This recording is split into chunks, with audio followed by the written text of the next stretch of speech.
Hai, apa khabar semua? Dalam video kali ini saya nak kongsikan cara mudah untuk prompt Google Gemini dalam menghasilkan infografik yang kita kendaki. Ramai yang tanyakan kepada saya apakah prompt yang boleh digunakan. Sebenarnya seperti yang kita tahu, tak adalah prompt yang 100% tepat. Kita kadang-kadang kena ulang banyak kali.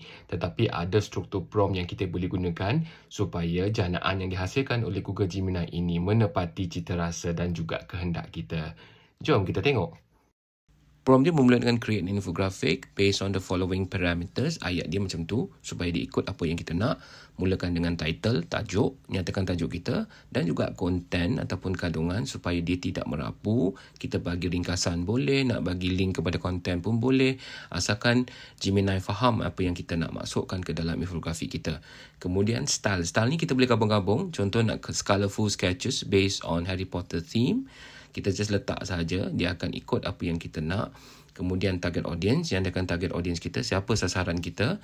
Kemudian size, nak portrait, nak landscape dan juga background. Contoh background tu kita nak white colour, kita letak sajalah background tu kena solid white supaya dia tak nampak macam kekuningan dan seumpamanya. Dan ini adalah contoh yang saya gunakan.